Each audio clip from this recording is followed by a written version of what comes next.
Mi abuela murió hace 5 días y aunque esta historia es algo que toda mi familia conoce, se nos tiene prohibido compartirla o mencionarla fuera del círculo familiar.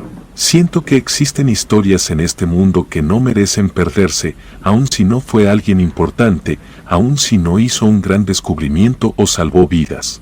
Aun si fue una pobre mujer víctima de las circunstancias, su historia no merece desvanecerse en la nada. Para comenzar, honestamente no conocí a mi abuela paterna hasta que tuve 12 años, a decir verdad, no era algo que me quitara el sueño por aquel entonces, pues no se puede extrañar lo que nunca se ha tenido. Además tenía a mi abuela materna, la cual era muy buena.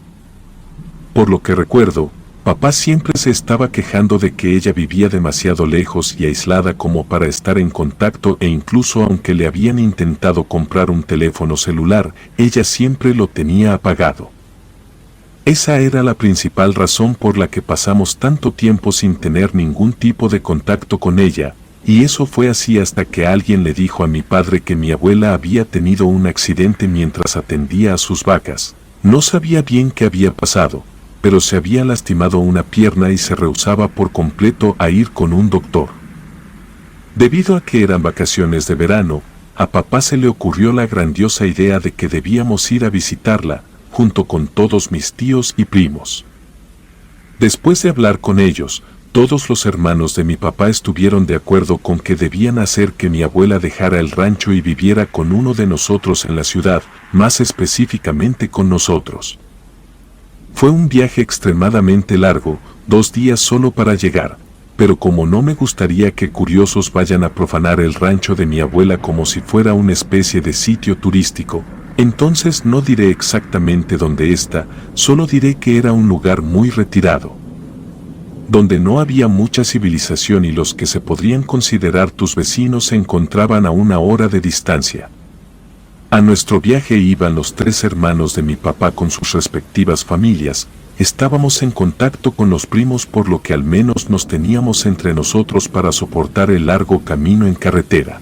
Cuando finalmente llegamos al rancho, la fachada de la casa de mi abuela realmente se veía descuidada y eso aunado con el hecho de que no había nada alrededor, la hacía lucir como un rancho abandonado o algún sitio olvidado por Dios, en el que no te gustaría entrar. Papá tocó el claxon para que la abuela se diera cuenta de que había alguien afuera, pues, aunque habían intentado llamarla para hacerle saber que iríamos, como siempre su teléfono se encontraba apagado. Pasaron varios minutos y no había señales de nuestra abuela.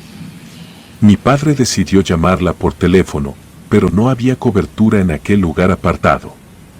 La incertidumbre se mezclaba con la sensación de inquietud que emanaba de la casa y sus alrededores. Después de esperar afuera durante lo que pareció una eternidad, en donde no parecía que hubiera ninguna intención por parte de mi abuela de abrir, mi padre y mi hermano mayor tomaron una decisión audaz. Saltaron por encima del portón de entrada para así poder abrirlo desde adentro y permitirnos el acceso. Todos estaban de acuerdo con que, aunque eso se podría considerar allanamiento, eran sus hijos y debían asegurarse de que su madre se encontraba bien.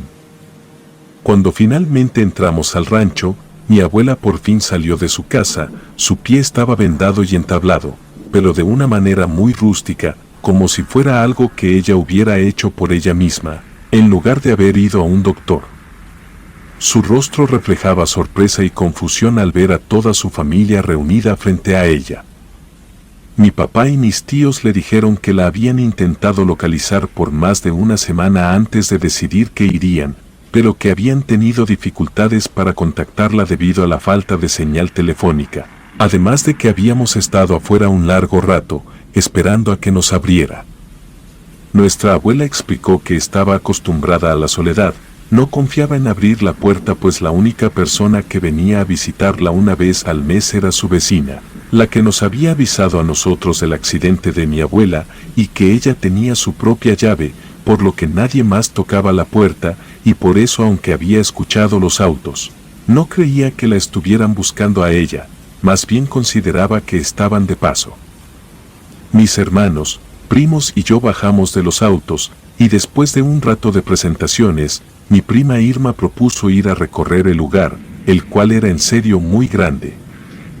Durante el camino en carretera papá nos había contado algunas cosas del lugar y de la abuela, por lo que nos contó, nuestros abuelos eran bastante ermitaños y no les gustaba convivir con mucha gente, y asimismo tampoco dejaban a sus hijos socializar mucho, aunque ambos por razones diferentes. Mi papá nos contó que la abuela siempre les decía que eran mejores que los del resto del pueblo y debían irse a la primera oportunidad y nunca volver. Mientras tanto, el abuelo les decía que su mundo estaba ahí y que no necesitaban convivir con nadie más. Papá también nos contó que con los años se volvieron mucho más drásticos, convirtiendo el rancho en una especie de mini ecosistema, el cual les daba comida y agua por lo que no tenían que salir del rancho para nada. Y eso había hecho que la abuela saliera a lo mucho una vez por año, mientras que él y sus hermanos salían solo a la escuela, pues el abuelo se enojaba y daba horribles castigos físicos al hijo que encontrara vagando en el pueblo o socializando con los demás. De hecho, se negaba a que estudiaran más allá de la secundaria, que era lo que había en el pueblo, pues para acceder a algo más, debía salir de él y el abuelo se oponía. Sin embargo, la abuela logró hacer que todos se fueran, dándoles el poco dinero que juntaba vendiendo verdura que ella cultivaba o servilletas que ella bordaba. Y después se las daba a su amiga para que las vendiera en el mercado. Por lo que me dijo mi papá fue muy duro, pues cuando lo sacó de ahí, les hizo jurar que nunca volverían, pues no estaba segura de poder hacerlo otra vez. Por lo que todos los hijos se fueron y se perdieron el contacto hasta que básicamente eran adultos. En cuanto comenzamos a explorar la casa nos dimos cuenta de que estaba impregnada de vibras que no te hacían sentir nada bien, era como si mientras más tiempo estabas ahí, un aire de abandono y melancolía te invadiera por completo. Las habitaciones parecían congeladas en el tiempo, con muebles cubiertos de sábanas polvorientas y fotografías amarillentas en las paredes. Las ventanas dejaban pasar una tenue luz que apenas revelaba los contornos de los objetos y parecían sombras que realmente inquietaban. No lo digo solo por crear atmósfera, sino que cada vez que recuerdo ese día, no puedo evitar sentir que había muchas señales para que nos fuéramos de ahí. Finalmente llegamos a lo que solo puedo describir como la oficina de mi abuelo, el cual por lo que sabíamos tenía poco más de 10 años muerto, aunque realmente era un lugar donde le gustaba hacer taxidermia, así que aún había animales disecados y empolvados por el lugar. El silencio era más abrumador. Había una enorme y vieja silla que se veía muy elegante, seguro había tenido tiempos mejores, estaba cubierta de polvo. También había algunas fotografías, pero solo era de él. Para mí eso era extraño pues mi padre tenía una foto nuestra hasta en su cartera, pero supuse que solo eran otros tiempos. Cuando nos aburrimos de recorrer todo el lugar, ya casi era hora de cenar, nos mandaron guardar a los animales y después entramos. La abuela parecía bastante feliz de por fin conocer a sus nietos y que todos sus hijos estuvieran ahí. Sin embargo, cuando todos le comentaron la idea de que fuera a vivir con nosotros a la ciudad, ella se negó cortésmente y cambió el tema. Mi tío Joaquín le dijo que al menos fueran al doctor para que le revisara la pierna, pues no podía solo entablarse el pie sola, pero ella dijo que no necesitaba ir con un matasanos, por algo que ella misma podía curarse, y aunque ninguno de ahí se iba a rendir tan fácil decidieron seguir cenando en paz. La abuela, de manera inusual, insistió en que todos los primos durmiéramos en la misma habitación esa noche. Nos pareció un poco extraño, considerando que ya habíamos visto que había suficientes habitaciones en el rancho, pero no quisimos causar problemas ni molestar a nuestra abuela en su propia casa, por lo que aceptamos sin objeciones. Nos acomodamos como pudimos, algunos en la cama y la mayoría en el piso con cobertores, entre ellos, mis dos primos gemelos, Dylan y Gillian, los cuales siempre se estaban peleando o haciéndose bromas entre ellos, pero al mismo tiempo se cuidaban mucho el uno al otro.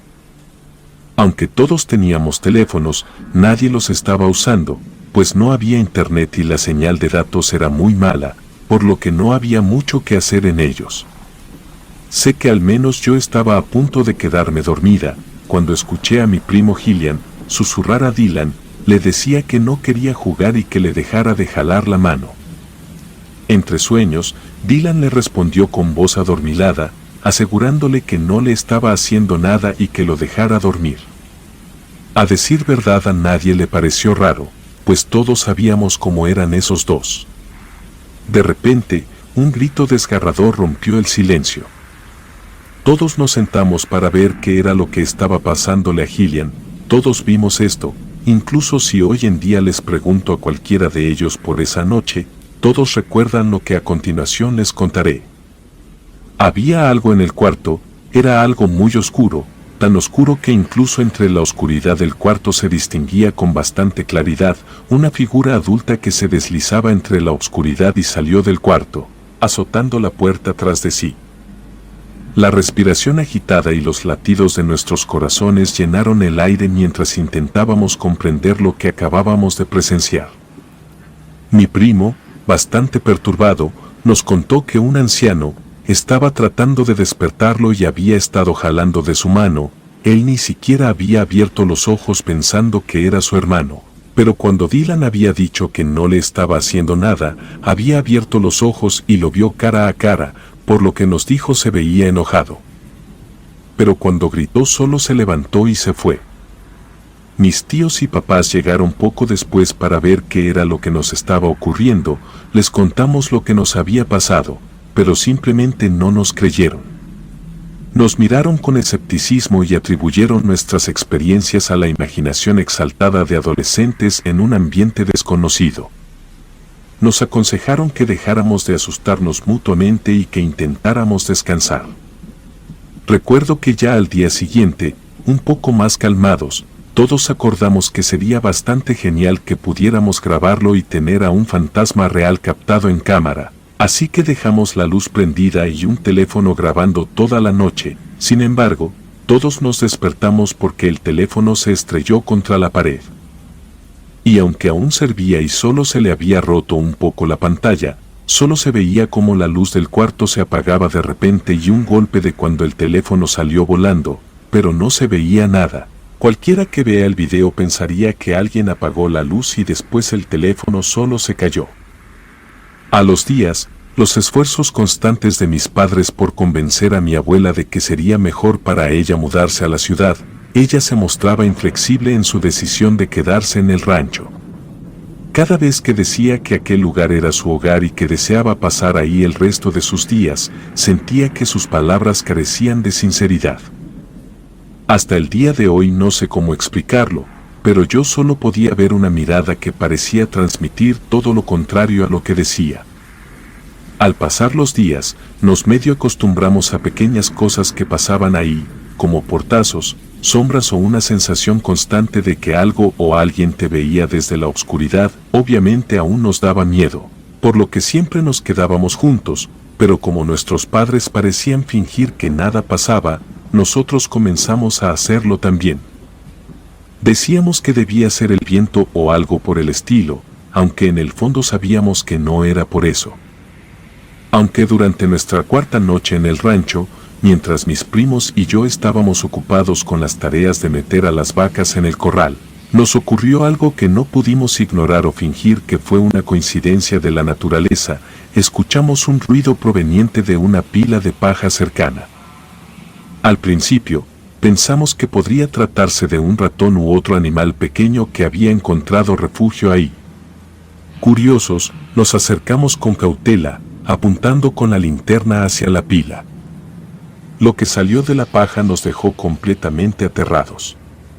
Parecía ser una figura humana, pero su forma de moverse era espeluznante y anormal.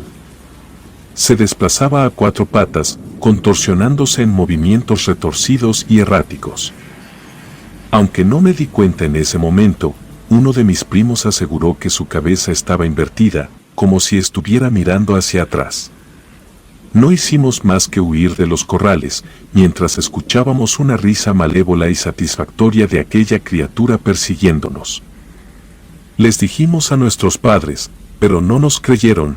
Ellos pensaban que solo no queríamos ayudar más con las tareas del rancho, e incluso recuerdo que nos dieron un discurso, del cómo la abuela estaba enferma y no podía hacer todo ella sola, y que si seguíamos inventando, solo la haríamos sentir mal, por no sentirse lo suficientemente útil. Por lo que nos callamos y ya no dijimos nada más. Recuerdo que, durante la cena de nuestro penúltimo día en el rancho, la discusión entre mis padres, tíos y mi abuela se volvió cada vez más acalorada. La preocupación por el bienestar de mi abuela los llevó a frustrarse, porque mi abuela simplemente se seguía negando a irse de ese lugar. La tensión en la habitación aumentaba mientras las voces se alzaban y se mezclaban en un caos de opiniones. En medio de la discusión, uno de mis tíos, frustrado por la resistencia de mi abuela, dijo enojado: te llevaremos, aunque no quieras. No permitiremos que te quedes aquí sola. Todos dimos un salto de nuestros asientos, no por lo que mi tío dijo, sino porque todas las puertas, cajones y estantes de la casa se abrieron de forma simultánea. Las puertas se azotaron, acompañado por un escalofriante crujido de madera. Y un viento helado empezó a inundar el lugar. Entonces, una voz profunda y rasposa resonó desde cada rincón de la casa, diciendo un firme no. Las palabras parecían surgir de las paredes mismas, envolviéndonos en un escalofrío que erizó nuestros cabellos y heló nuestra sangre. Todos quedamos atónitos, mirándonos unos a otros, sin saber qué opinar o cómo reaccionar ante aquel evento sobrenatural. El silencio se apoderó de la habitación mientras la voz se desvanecía lentamente. Con la voz quebrada por la situación y visiblemente afectada, mi abuela decidió compartir la verdad que se había ocultado durante décadas. Con lágrimas en los ojos, nos contó una historia sombría de su propia infancia. Cuando ella tenía escasos 13 años de edad, mi abuelo la había secuestrado, o como se decía en aquellos tiempos, se la robó. A pesar de sus súplicas a sus padres para que no la dejaran con un hombre desconocido, ellos, seducidos por la riqueza de tierras que poseía, decidieron abandonarla en aquel lugar con él. A partir de entonces, se convirtió en su esposa y su vida se convirtió en una prisión. Mi abuela describió cómo el que había sido el padre de sus hijos, era un hombre celoso y controlador, le prohibió salir más allá de lo estrictamente necesario. La forzó a aprender a cultivar y a realizar todas las tareas necesarias para su supervivencia en aquel lugar aislado. Era como si estuviera atrapada en una cárcel invisible, sin esperanzas de escapar. Con los años, el odio hacia su abuelo creció en el corazón de mi abuela. El amor y la devoción que ella tenía hacia sus hijos se convirtieron en su única razón para no huir. Aún así, siempre se preguntaba por qué su esposo insistía en mantenerla ahí. En respuesta, de manera sarcástica, él solía mencionar que era porque ella preparaba una deliciosa sopa de tortilla. La abuela nos reveló que una vez que se aseguró de que sus hijos estuvieran bien y ya no la necesitaran, decidió llevar a cabo su plan de liberación. Prepararía la mejor sopa de tortilla del mundo, sabiendo que sería la última que cocinaría. No estoy segura de poder decirlo tan abiertamente, pero ya se imaginarán lo que hizo. Pero después del funeral, cuando estaba lista para empacar sus maletas y finalmente abandonar ese maldito lugar, se dio cuenta de que no podía abrir la puerta. Era como si una fuerza invisible la mantuviera atrapada, impidiéndole escapar. La desesperación inundó a mi abuela mientras comprendía que jamás podría abandonar aquel lugar que había sido su cárcel durante tantos años. Las lágrimas brotaron de sus ojos cansados, mezclando la tristeza y la rabia acumuladas durante décadas de opresión. Después de eso solo la visitamos cada vez que pudimos. Yo me volví muy unida a ella y hasta sus últimos días, traté de que conociera el mundo, al menos de forma remota. Fue una gran mujer, solo tuvo mala suerte. Comunidad de Relatos de Terror, quiero enviarles un gran saludo y agradecerles por todo el apoyo que le han brindado a este proyecto. Ya somos más de 15,000 suscriptores y nuestra próxima meta es llegar a los 20,000. Gracias por todo su apoyo. Si te gustó este relato, suscríbete activando la campanita de notificaciones, de esta manera estarías apoyando nuestro proyecto. Gracias por escucharnos. Relato escrito y adaptado por Lisa Hernández.